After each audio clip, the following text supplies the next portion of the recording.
for the job at JMI. I guess during the interview process, they had asked you, oh yeah, and like, what are you up to this weekend? You're like, oh, I'm going to run a road race. And that road race was the New York Marathon.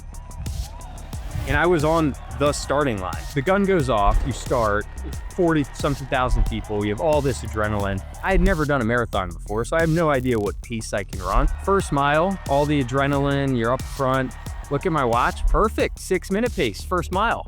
Excellent. The second mile, I just put up a 5-minute mile. I'm like, uh-oh, I think I'm in the wrong group. You came in 40th out of 40,000 people and ran a 2:28. You're officially the fastest guy to ever be on this podcast. Being driven and competitive, like if you want to be successful in growth equity, you have to have that. Otherwise, it's not going to work. You got to be hard charging, full of energy every day, wanting to win. Money be green, right? Cash is cash. So how do you differentiate yourself? It doesn't exist. Like everybody can copy what you're doing. Everybody can mimic what you're doing. And so the only real competitive edge is hustle. Is this thing on?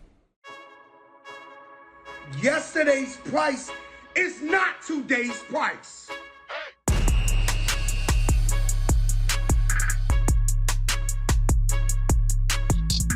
Welcome back to the Run the Numbers podcast, where today's guest is Larry Contrella, managing partner at JMI Equity, which is one of the rare growth firms that still believes in winning the old-fashioned way. Finding great software companies, building real relationships, and helping them scale without turning everything into an M&A math problem. Larry's based in Baltimore, but his calendar would suggest otherwise. He's known for being everywhere, from niche conferences to marathons in New York to impromptu trips to Omaha. He's constantly out there sourcing deals, building theses, and spending actual time with founders before a term sheet ever shows up. People who have worked with Larry describe a rare combo: ruthlessly competitive about getting into the right deals and wildly patient with founders once he's in. In this episode, we talk about how JMI thinks differently about growth, why they bet big on product and brand, why they don't chase inorganic roll-ups, and how they've built a culture where operating partners keep coming back for more. Larry also shares lessons from investing in mission-driven sectors like K-12 education and nonprofit tech, and what it looks like to underwrite growth when your customers are students or schools, not Fortune 500s. And yes, we kick things off with a few laps around the track because before all this, Larry was a serious runner at Penn, and that competitive streak hasn't gone anywhere. All this and much, much more after a short word from our sponsors. This episode of Run the Numbers is brought to you by Mercury, business banking for founders and finance pros who want their financial stack to actually work together. Now, I don't plug tools I don't know or intimately use. I've been a Mercury customer for a couple of years now. In fact, I showed the Mercury dashboard to their CFO, Daniel Kang, from their finance team right before we hit record on this episode. It felt like a full circle moment. And what I love most is that Mercury isn't just banking, it's operational confidence.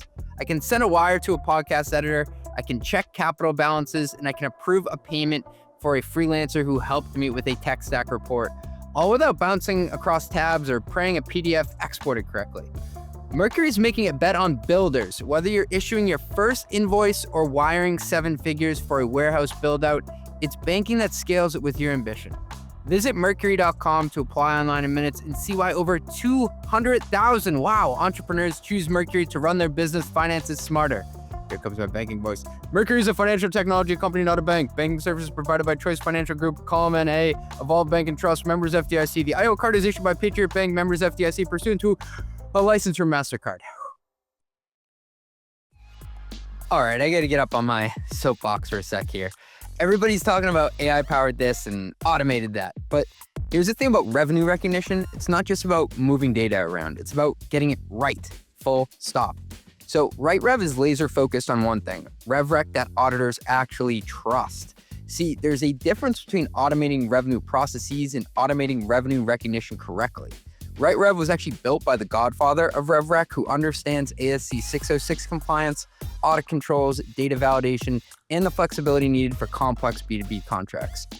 We're not trying to be your billing system or your ERP. We're the revenue recognition engine that sits between your contracts and your financials, making sure every dollar is recognized correctly, on time, every time. Companies like Snowflake and Logic Monitor don't just need fast revenue reporting, they need revenue reporting that's audit ready from day one. And that's honestly where RightRev shines. And what I love about RightRev is they're not out there trying to be everything to everyone and just slap some, AI slop on top of it. While everyone is building these massive platforms that do everything in a kind of mediocre fashion, RightRev does one thing exceptionally well. They make sure your revenue recognition is bulletproof. Ready to stop gambling with your RevRec? Visit RightRev.com to see how we make complex revenue simple. That's RightRev.com, where revenue recognition actually works. Did you know that around 40% of manually processed invoices contain errors, missing data, bad codes, duplicates? And those mistakes don't just slow your finance team down, they cost you money. That's why global finance automation matters. It's not just about saving time, it's about keeping your business safe from costly errors. And that's exactly what Tipalti does. Tipalti is the serious AP solution for serious business.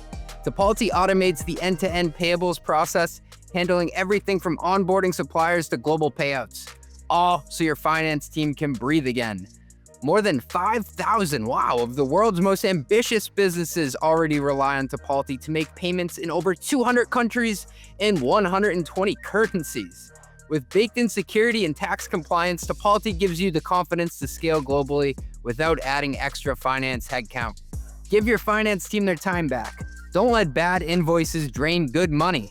Visit Tipalti.com/runthenumbers. Tipalti.com/runthenumbers. Tipalti, serious AP for serious business. Larry, thanks so much for being with me today. Yeah, thanks for having me, CJ. Glad to be here. I feel like I'm like an adopted member of the JMI family, even though I've never been in a portfolio company. You are. We're going to get you in the portfolio one day. So we'll keep trying. It's been great getting to know you, Jack, Harry, the rest of the team, in my research leading up to this. So I'm an avid runner, but I'm very much a weekend warrior. So you ran track collegiately at UPenn, right?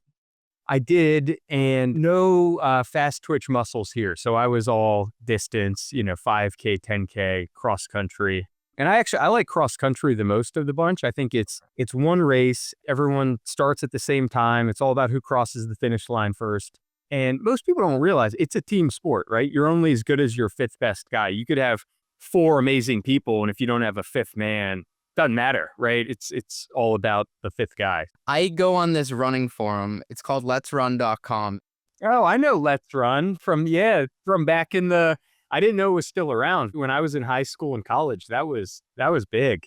They have the most comfortable t-shirts if anybody needs one. But you were on one of the forums and they had filtered it as sub 32 minute 10K guys. I was like, holy crap, this guy flies. I was decent in college. Like I ran, I was on the varsity team, whatever. I wasn't an All-American. I wasn't, at risk of winning any national championships or anything like that. You're officially the fastest guy to ever be on this podcast. I heard this funny anecdote back when you were interviewing for the job at JMI. And I believe you were an investment banker. You were living in New York. You'd graduated just great timing, 2008. I guess during the interview process, they had asked you, oh yeah, and like, what are you up to this weekend? You're like, oh, I'm going to run a road race.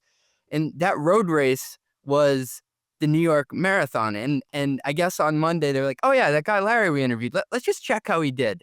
You came in 40th out of 40,000 people and ran a 2:28. For people out there, that's like going 5:40 pace for 26 miles. You're exactly right. So I ran track in cross country in college. I graduated in 2008. I kept up running. Like I was working, I was in investment banking. I was working 100 hours a week, but I did want to do a marathon, but while I still had some of that college fitness. And so I actually did a few half marathons leading up to it in New York, like the Brooklyn half. There's the New York half in Manhattan. And I put up some pretty good times where I qualified for the elite start in the marathon. Like you said, it's 40 or 45,000 people, however many it is. And I was on the starting line next to all the professional athletes. And I hadn't spent enough time thinking about it. I was probably distracted, thinking about work, other stuff. The first mile is all uphill. You're going over the Verrazano Bridge. And then the second mile is all downhill. You're going down the Verrazano Bridge. And it's a big bridge. So it's a big incline. So the gun goes off, you start, there's 40-something thousand people, you have all this adrenaline. And I had never done a marathon before, so I have no idea what pace I can run. So I'm like, we'll start at 6-minute pace. I feel like I could do that for 26 miles. We'll see how that feels partway through. First mile, all the adrenaline, you're up front. Look at my watch. Perfect. 6-minute pace, first mile. Excellent. Not thinking about it, right? Maybe it says something about IQ here. The second mile is all downhill. And I look at my watch. I just put up a 5-minute mile. I'm like, uh-oh, I think I'm in the wrong group. But at this point, you're 2 miles into the race and you're settled into the pack that you're with. I'm like, okay, third mile, 5:30. I'm like, okay, I guess this is the group that's running like 5:30 pace now. I can't do that for 26 miles, but let's see how long I can keep it going. And so I actually finished 46th in the race. I was certainly ahead of 46th place because I melted at the end and lost a bunch of spots. And all my bosses at Merrill Lynch, Bank of America at the time, didn't know I was running the marathon, didn't know I'm training. And all of a sudden, it's like our analyst is on TV and it's like in the lead group. And it was fun. It was fun. I held that pace for maybe the first 18 miles and then I crashed at the end. Well, way to go out on top. What an amazing story. I'm like such a big running fan that I'm kind of fanboying here. But I want to try to link this to the competitive spirit that I know you have. You're a really humble guy. And talking to people who have worked with you and actually been on the other side of receiving investment dollars from JMI, you managed to strike this unique balance of being extremely driven and competitive to close a deal, while also being extremely patient with founders and not pushing their timelines. How do you balance those two opposing forces, Larry? Being driven and competitive, like if you want to be successful in growth equity, you have to have that. It's otherwise it's not going to work. Like you got to be hard charging, full of energy every day, wanting to win. And it's wanting to win on new investments, like because we're all competing to invest in the same, really high quality companies. And then it's once you're partnered up with these founders, wanting to win and beat the competition and build a great business. I think on the founder side, it comes from the DNA of our firm. I've been with the firm for a little over 15 years now, but the firm started 33 years ago. And the initial capital was from the founder of BMC Software. So it was an entrepreneur who said, hey, he had a great thesis. It was software is going to be a huge ecosystem. We're on the top of the first inning. I want to take a bunch of the proceeds from, what I made in the IPO and invest it in the next wave of software companies. But it was an entrepreneur that was looking to invest into other founders and entrepreneurs. And so we've built our firm for over 30 years, partnering with founders, partnering with management teams. Like it's a very collaborative approach and we're all on the same team. We're all working together. And I've seen it firsthand because I was CFO of PartsTech, and I remember Jack King had emailed me, a member of your team. I said to Greg, our CEO, hey, do you know Jack? He's like, oh yeah, I've known Jack for 7 years. It just shows that your team is willing to put the time in, and you were a resource that whole time. It wasn't like you were pushing him to do a deal or anything. It was playing a long-term game with long-term people. It is a long-term sport. The average sales cycle for us is 5 years. We run the math when we're fundraising. And look, I've had some that were much, much shorter than that. I've had others that I've spent a decade with and they still haven't done a deal. You got to be patient. Our job is to get to know the best businesses out there in the markets that we cover and build relationships. And it goes both ways, right?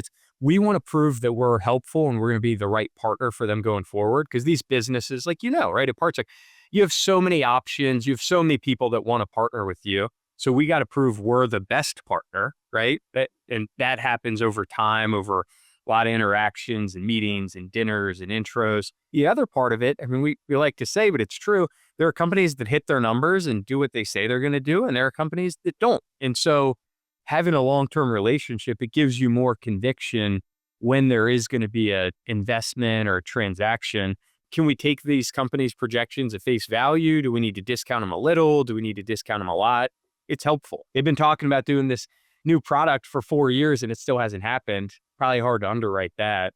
Versus actually the last two things they said worked exactly as they expected. Like we could probably underwrite this one. Friend of the pod, Chad Gold, he's the CFO at Fullstory. He's also been the CFO of SalesLoft and G2.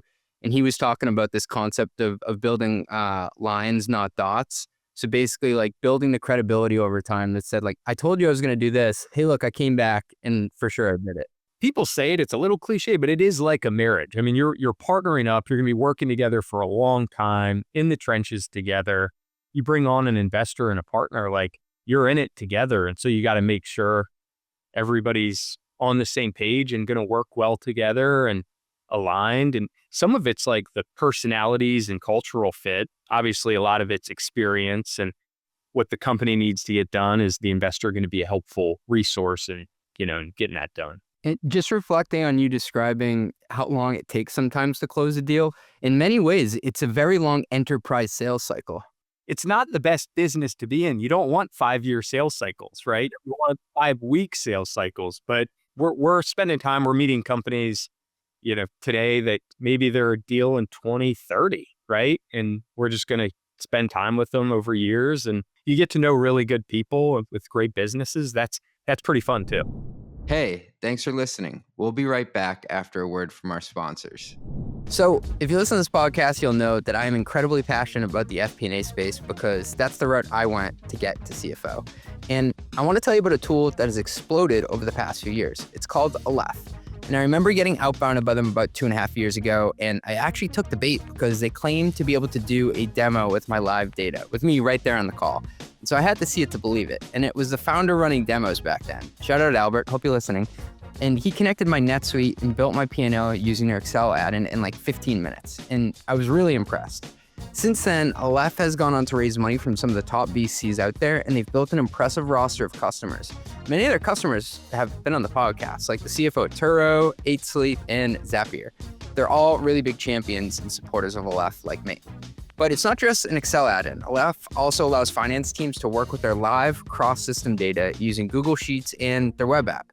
And that's cool because it gives teams the option to support a wide range of needs and workflows like budgeting, forecasting, and variance analysis.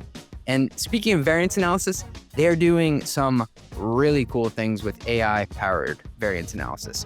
It basically allows you to figure out what's going on and why, and it takes the time that you'd usually spend from hours to minutes. It's really cool. And so I highly recommend checking them out and taking them up on that demo or trial, just like I did back in the day. And you can learn more and get started at getaleph.com/run. That is getaleph.com. aleph.com/run. Tell them CJ sent you. A messy or missing cap table might not just slow you down, it could cost you your next fundraising round. VCs get flooded with pitches, and if your equity is confusing or missing, they'll move on fast. Fidelity Private Shares is an all-in-one equity management platform that helps you maintain a clean cap table, an organized data room, and a clear equity story. Schedule a demo at fidelityprivateshares.com. Mention Mostly Metrics and get 20% off. Are you running a small or mid-sized business? Then you need more than spreadsheets or basic tools. You need Sage Intacct, the all-in-one cloud platform for accounting, ERP, and financial management. It's built for businesses like yours across industries like retail, financial services, logistics, tech, professional services, and more. Sage Intacct outperforms QuickBooks, beats NetSuite on flexibility, and delivers fast ROI, up to 250% with payback in under 6 months. Rated #1 in customer satisfaction for 8 straight years. That's not luck, folks. It's Sage Intacct. Check out the Sage Intacct financial management platform using the link in the show notes below and take control of your growth. You're saying what could potentially be something in our fund 2 funds out. It's not like you're playing just for today. You're playing for the fund in 2030. Yeah, we are. And, we're on fund 12 now. So we're thinking fund 14, we're going to need investments in fund 14. Start working on the funnel, right? Yeah, exactly. So in a good year, how many deals will you do as a partner, Larry? 1 year is not even a long enough time frame to think about. So we have 9 investing partners. I'm one of the 9 partners. Each partner, our quota sort of do 1 deal a year, 1 new investment a year. And look, there are going to be some years where I don't do a new deal. There's 0 new deals for me. Others, maybe I'll do 2 new deals, right? And examples of both. But I would think about it as a 3-year period of trying to invest fund. We love to invest the fund over 3 years. Sometimes it's a little longer or a little shorter. I should have 3 portfolio companies in that fund that I'm working with. And relative to venture firms, we're a lot more involved. We're going to have a much more concentrated portfolio versus a buyout firm, probably less so, a little less concentrated, a little more portfolio companies per fund. So I think about, for us, I'm on 7 boards today. Having 5 to 10 is probably the right number, depending on where you are in the maturity. After a new investment, it's probably pretty heavy lift. You're filling gaps on the team. You're working on all the strategic initiatives that you came across in diligence. But then when you settle in, it's maybe a little less involved. And we're still talking all the time, but it's just less of a heavy lift. And then if you're going to prepare the business for an exit or a sale, the work ramps up again. And so depending on where your companies are, I think 5 to 10 boards per partner probably makes sense. And I just wanted to call that out because I do think there's a linkage between taking the time and putting in the work to know a founder and building a multi-year relationship with them to then culminate in doing that one deal. A lot of people probably hear in the news, fundraising activity is up, and they think like a partner is out there making one deal a month or something. It's very much not the case. It's very contemplated. It's a long race, right? But speaking of finding the companies to invest in, Larry, I've heard that you are an absolute sourcing machine. Whether it's attending like this niche conference or a random trip to Omaha, like you're very much out there. How do you think about the art versus the science of sourcing, even at the partner level now? We have a big bias towards growing people from within. I'm a partner now. I joined as an associate. I think 7 of our 9 investing GPs joined as associates at JMI. The other 2 joined right out of business school. So, as VPs. I think it's actually really helpful because you learn the sport of sourcing when you come up through the ranks. And as an associate, it's conferences and calls and driving volume and sort of sifting through, the haystack to find the needle. And then as a VP, it's a little more qualifying those companies, pushing the ball forward. And then, the partners, it's like, where am I going to have conviction that I need to spend time with this company for the next 5 years to convince them to take an investment from us, right? And so going through the associate to partner, I think it's very helpful to sort of learn the sport, learn all parts of it. And you also learn like it's competitive. There's going to be a lot of other firms that are trying to compete, for these investments. And you got to get after it, regardless of whether you're a partner who's been at the firm for 30 years or you're a second-year associate. But going back to the first part of your question on there's no like secret to sourcing. I think it's grinding. Like it's just it's hustling. You never know what company is going to be the next JMI deal, and like maybe it's not today, maybe it's in 2 years or 5 years. Sometimes you go into a meeting and you're like, I don't know that this is the one. I don't know this is a great use of time. And those end up being really interesting businesses that you're really excited about. And other times you think you've got a layup. It seems like the perfect business could be, something that would be a clear fit with the fund today. And you spend time with them and you're like, it's just not for us. In some ways, you need to treat every meeting like it's going to be the next JMI investment. One of our analysts comes up with an interesting, company in Denver and wants me to go meet them. And you sort of have to check the, skepticism and say, yeah, I'll do it. I'm good. Like, let's tee it up. I'll fly to Denver. We'll get coffee, and you got to run down every lead. And to bring it back to the sales analogy, especially in the SaaS world, it sounds like you're building pipeline. You're turning over rocks and you're maturing it through the staging. Exactly. It is enterprise sales with really long sales cycles and so many different internal meetings at JMI, different types of pipeline meetings. Some are about things that could be actionable in the next quarter or 2. Others are, these are the most interesting businesses in the focus areas that we cover, but they may not be actionable for years. We still want to be talking about it, right? So take me back 12 or 15 years. Larry's sifting through copious amounts of data. Where would you even look? Like, how would you get an edge? Where would you find these leads? This is going to sound absolutely crazy, but I promise I'm not making it up. When I started, we would subscribe to all the different business journals around the country. And when you could get the digital version, but they send you the print version too. So you get the print version of the business journals, and it's like the Charlotte Business Journal, the Austin Business Journal, and you'd look and see, who's hiring, what companies are in the news. You're reading regional paper business journals? Yeah. I mean, and there was digital too, but sometimes the Yeah. paper ones, it was like a break from the screen. It was kind of anything and everything. You'd go to every conference, industry conference. We still do, but you'd scour those lists. Back then, there was less data available on companies to figure out which ones were interesting versus not. So you had to do a lot more calls and drive a lot more volume to find stuff that was going to be interesting. The biggest development in our world was when LinkedIn started publishing employee count over time. And, Oh, and so people caught onto that quickly. But you could see if a company went from 50 employees 2 years ago to 100 to 200, and they didn't raise a big round of capital, things were probably going really well for them, right? And maybe they raise money, things are still going well. They're growing nicely. It's easier to identify these companies now, but in a lot of ways it's harder because I'm sure you felt it at PartsTech. You're getting bombarded. People know it's an interesting business. You're not looking for the needle in the haystack. You know exactly where the needle is. It's just how do you get somebody to engage with you? And all the firms subscribe to the same data sources with infinite appetite and resources to spend money on data that's going to help us find interesting companies. and that's exactly what I was poking at, because my hypothesis was there was a bit of information arbitrage back in the day. It was very hard to find, but it may have been slightly easier because there's less competition for the deal. It sounds like the dynamic is flipped. It is most certainly flipped. Now the hard part is breaking into these interesting businesses, right? And so one is hustle and grinding and being relentless. And this is what we try to teach all of our younger people. Like you can't take no for an answer. You got to keep trying. And eventually, you'll find a way in. But there was a Harvard Business School article, it's a pretty short article that was written in the 80s. I was born in the 80s. It was probably written right around when I was born. And it's about differentiation in financial services, in competitive advantage in financial services. It doesn't exist. Like everybody can copy what you're doing. Everybody can mimic what you're doing.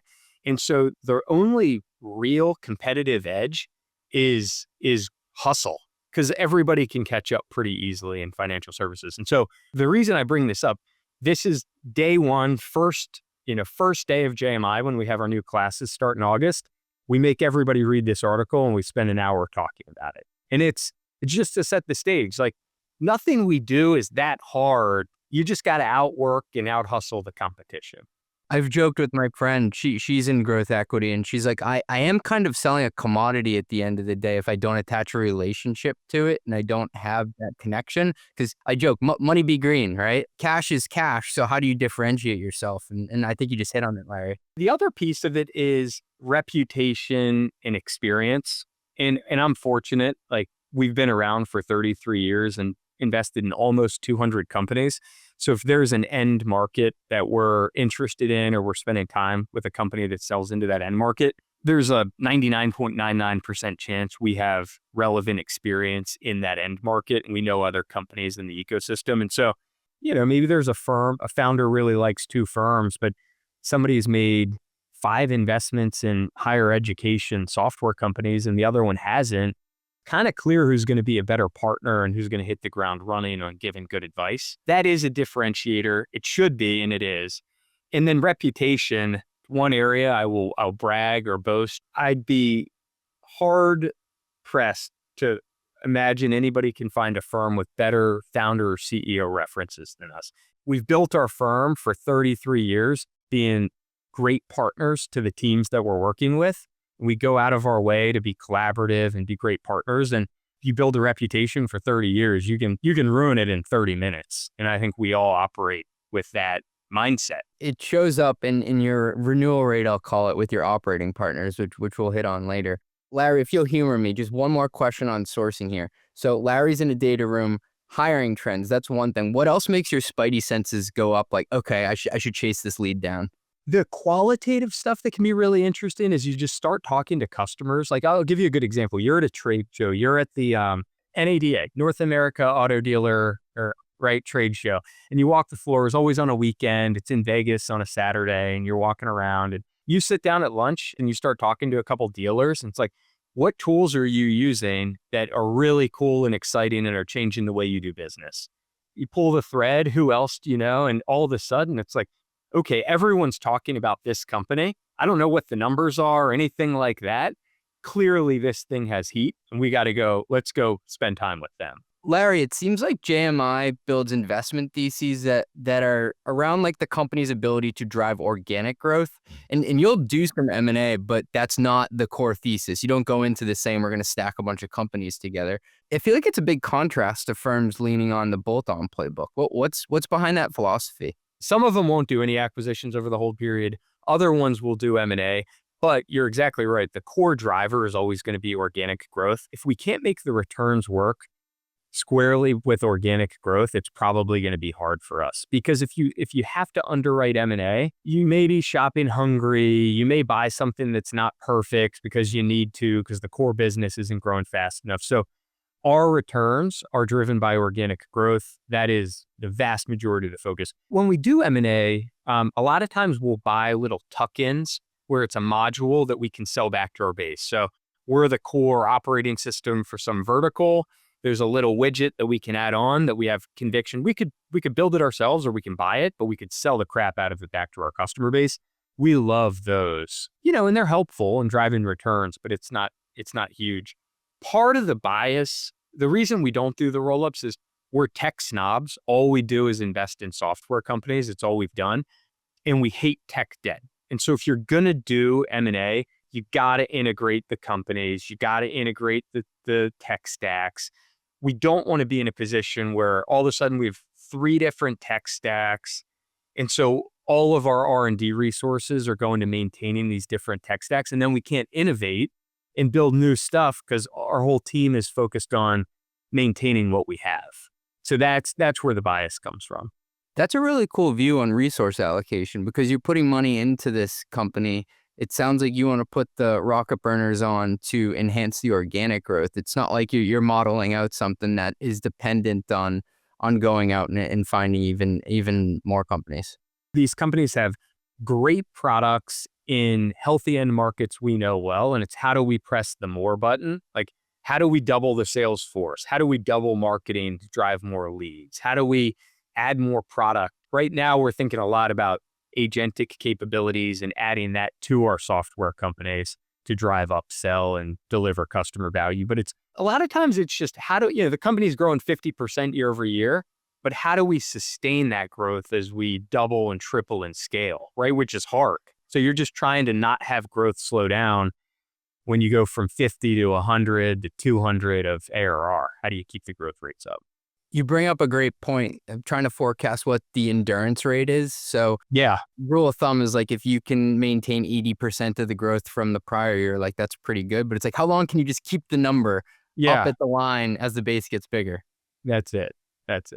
Larry, how do you think about brand? Like, okay, so your product snobs, brand, you can wrap your arms around product. Brand is a little more nebulous. We don't get that excited coming to investment committee and saying, this is the 3rd best product in this market.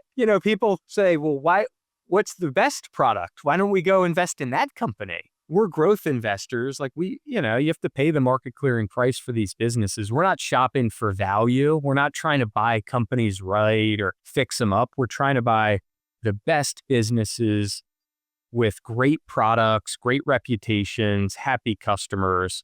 And so brand matters. Can you share an example where doubling down on either brand or product, just focusing on those, paid real dividends? So Steve Isom was on your podcast maybe a year ago. I think that team's done an amazing job with the brand. I mean, part of what got us so excited when we originally invested in the company was the brand, the community, the awareness, and their sales engine at the time of our investment was referrals and people coming inbound because they were known to be the market leader. They had the best community. Customers referred, their friends to Bloomerang. And it was like, actually, how do we build the outbound engine to go sell this stuff rather than just having the brand and the community drive sales?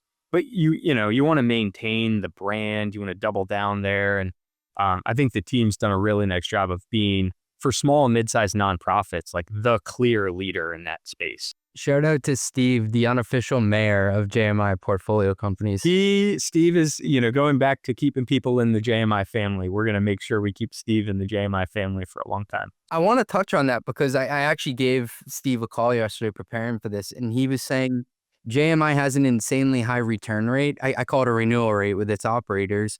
People will do multiple tours of duty. What do you think creates that kind of stickiness with the ops bench? It's the way we work and engage with our companies. Like we really are trying to be helpful and collaborative, and it's not do this our way because this is the right way to do it. It's like, let's solve problems together and be helpful.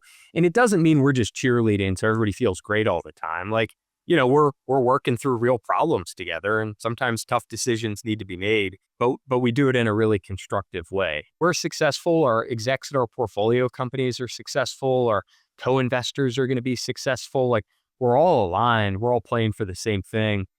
We're not doing anything for JMI. We're doing it because it's the best thing for the company, and then everybody will benefit from that. As a result, I mean, we've got plenty of CEOs and CFOs and head of sales and you name it that have been at multiple JMI companies. I mean, sometimes 3 or 4, portfolio companies. And a lot of our operating team, so we have a big operating team of about 20 people.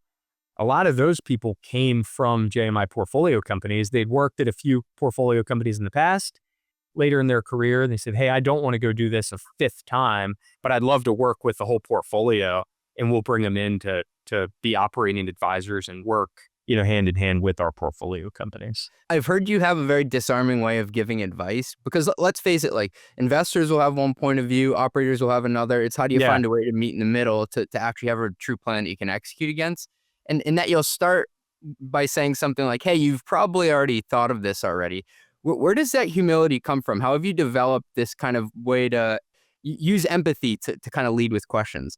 So I think there's good and bad to that, and I'll hit both. I think people do appreciate being collaborative partners and everything that comes with that. And I think that's hugely, hugely important. Like, we really are partnering up with our teams. And a big piece of this is sometimes we own our companies. We don't act any differently, whether we own 10% or 80% of the company. Like, we're there to be helpful partners, and that's the approach we take. And so we don't want people to feel like, we're poking them or we're telling them exactly what they need to do. That's like the good piece. The bad piece, I think part of that is a carryover from back when I was an associate 15 years ago. We all go to board meetings together. If you're at the board meeting, you're expected to contribute. I mean, you've spent time with some of our younger folks. Like, you need to be part of the conversation, part of the discussion. You can't be at dinner just sitting there listening. Like, you need to be part of it. And so when I was early on in my career as an associate, thinking, man, this CEO is twice my age and has 20 times the experience I do, it's going to feel like this 25-year-old's poking them. So, I learned to sort of hedge it. I think I probably do too much of that. It's a carryover, but it is what it is.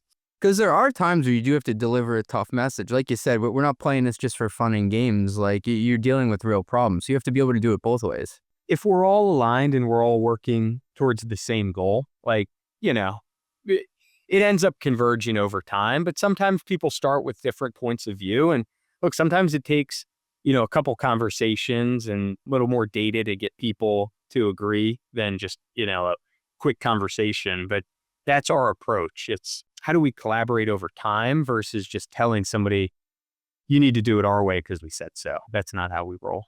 Do you think leading with data is a good way to kind of lead with the carrot rather than the stick? We always want people to be data-driven in their decision-making. Like, that's obviously hugely important. You also don't want people to have data paralysis where they need too much data to make a decision. But I have had experience with people where they want to be 100% confident in their decision. And so they want more data. And then you end up moving too slowly. It's a little like gambling. You need 2/3 of your decisions to be correct. You need to course correct really quickly on the third that aren't, and you'll be in good shape. But if you wait to make 95% of your decisions are going to be correct, you're moving way too slowly. You've said the word alignment a couple of times, which I think is so true. And a lot of the ways that that plays out are the fund dynamics, what fund your company sits in, how that overall fund is doing, how your individual performance is doing. I've heard that JMI is pretty transparent with its operators around where they sit and in the overall performance. Can you just speak to that transparency? We want to make sure everybody's aligned, right? And so if we're all driving towards an exit 5 years time, it's helpful for everybody to know that, because it's going to impact decision making along the way. And what are we investing in this year? What are we not investing in? If you're sort of operating in we're not going to let people under the covers, and they don't really know what's going on, it's just really hard to be aligned in your decision making. And it's like, we were talking about, we're running a race.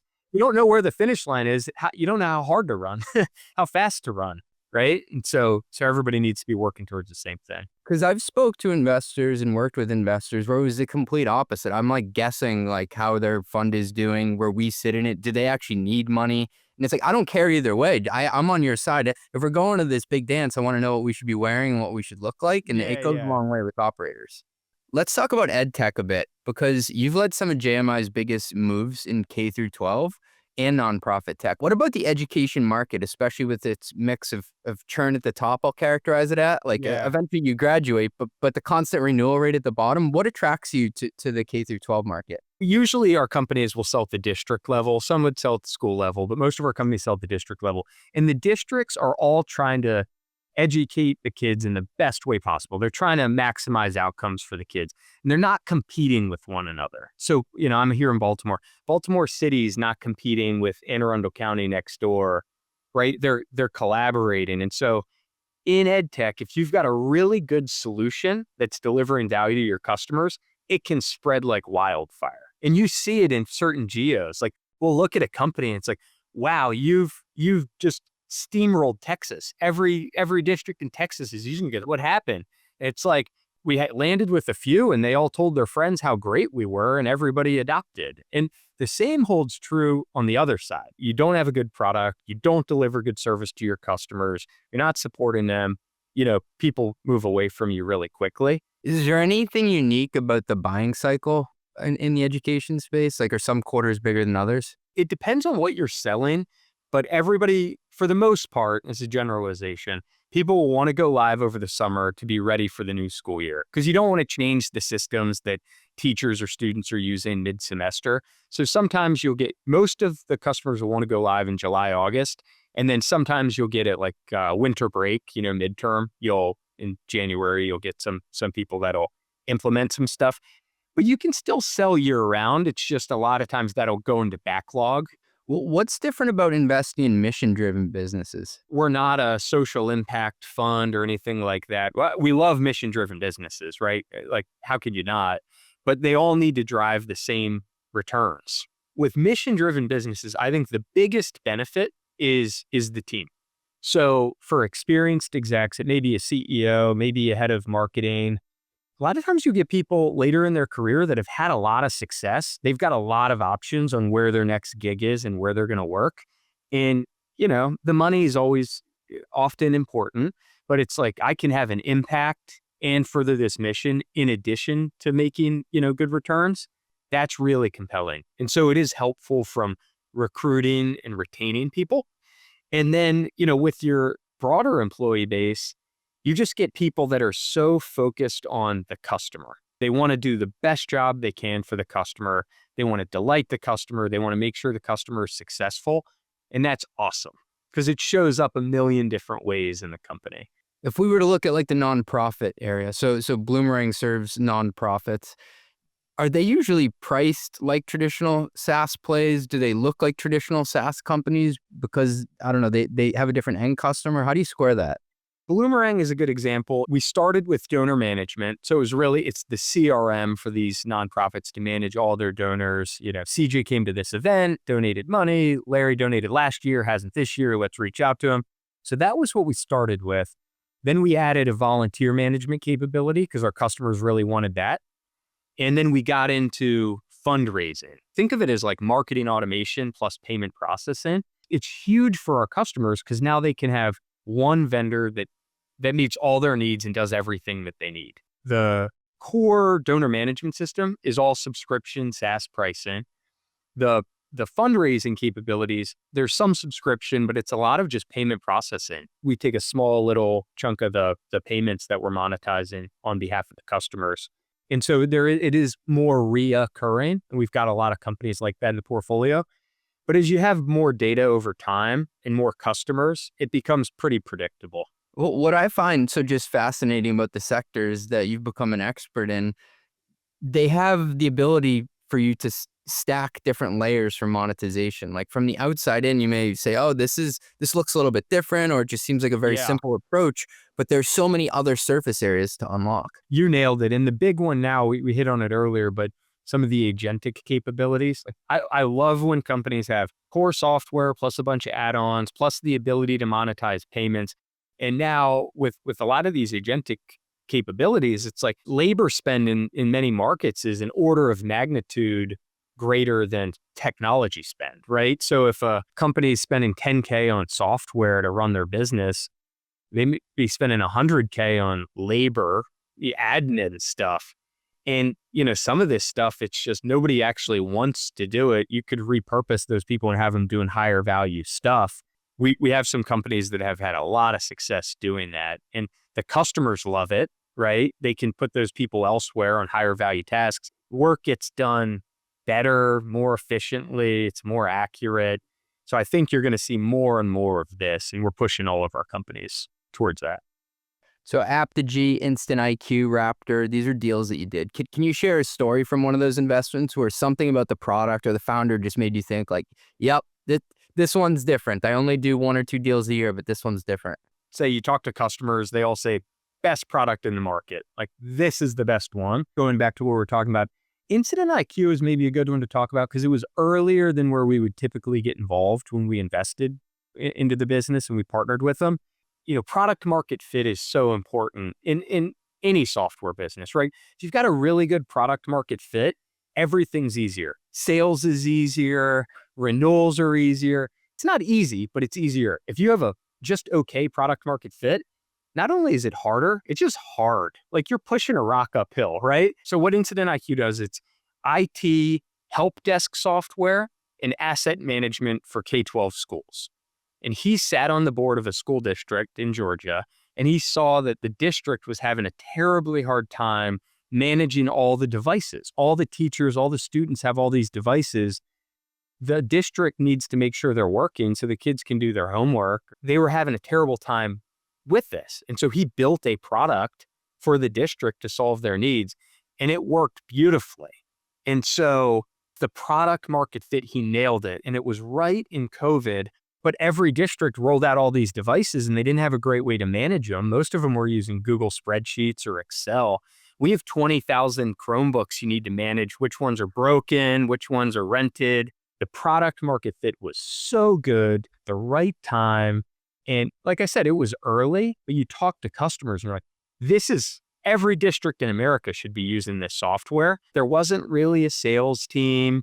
We needed to build out a management team around the founding team. There were a couple of really good execs, but it was a raw company. Yeah, I think the founder would admit it was pretty raw back then. And we just had so much conviction on the product and the product market fit.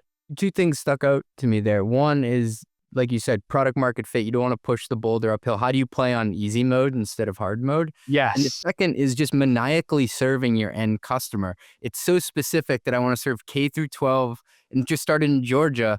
These school boards who need IT help, right? Like that is such a specific targeted problem, but that's why it's such an opportunity, because if you nail that right. And if you do a really good job with those customers, you can add more features, more functionality over time, drive your price point up, have product to upsell. I love the vertical market businesses because you can really nail product market fit. The downside is, because you're building for one specific customer. You're not trying to sell to higher ed and K-12 and auto dealers and, healthcare. The downside is you're TAM constrained.